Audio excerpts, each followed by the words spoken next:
talakayin natin ang isa na namang mainit na usapin sa politika ng ating bansa. Bakit gustong patalsikin ng mga DDS si President Marcos Jr. at bakit mayroon namang ayaw talagang si Sara Duterte ang magiging Pangulo? Una, sagutin natin ang tanong, dapat ba o lohikal ba para sa isang Pangulo dahil lang sa akusasyon ng iilan lang gaya ng DDS at ni Harry Roque? Sa madaling salita, hindi. Isang malaking no. Ito ang mga dahilan. Una, ang mandato ng taong bayan. Ang Pangulo ay binoto ng napakaraming Pilipino sa eleksyon. Ang pagbitiw dahil lang sa akusasyong walang matibay na basehan ay parang pagsira sa boto ng publiko. Hindi ito basta-bastang hakbang at hindi ito dapat gawin dahil lang sa ingay ng politika. Pangalawa, hindi dapat gawing armas ang pagbibitiw. Kung magbibitiw ang Pangulo dahil lang sa matinding batikos o akusasyon, magiging masama itong halimbawa. Para mo na rin sinabi na kapag malakas ang paninira, pwedeng mapilitang bumaba ang isang halal na Pangulo.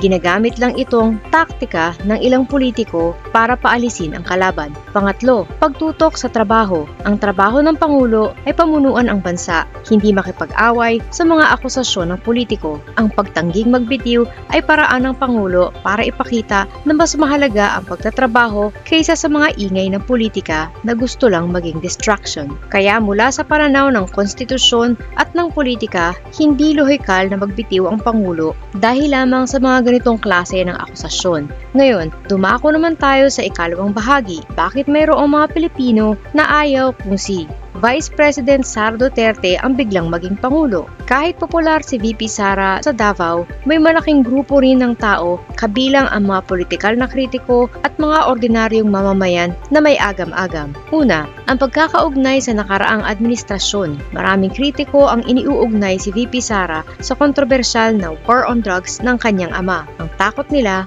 kung siya ang uupo, baka bumalik ang mga pulisiyang ito na umani ng batikos sa usapin ng human rights at ang investigasyon ng International Criminal Court. Pangalawa, ang issue ng confidential funds. Malaking pinsala sa kanyang imahe ang kontrobersya sa paggamit ng confidential funds sa kanyang opisina na nagbukas ng mga tanong tungkol sa transparency at pananagutan. Ito ang naging ugat ng mas matinding pagkalas niya sa kampo ni PBBM na nagdulot ng alalahanin sa estabilidad ng pamamahala kung siya ang biglang umupo. Pangatlo, ang pangamba sa performance at presensya. Marami ang nakakakita na tila nagkukulang siya sa visibility lalo na kapag may kalamidad. Ang mga issue tulad ng pagbabakasyon o pagdalo sa mga concert sa ibang bansa habang may krisis sa Pilipinas ay nagbigay sa publiko ng impresyon na hindi niya pinagtutuunan ng pansin ang kapakanan ng tao. Ang pag-aalalang ito na hindi nakikita ang mga konkretong proyekto para sa welfare ng Pilipino ay nagpapatibay sa duda ng ilan kung siya ba ay handang mamuno sa bansa. Kaya mga kababayan,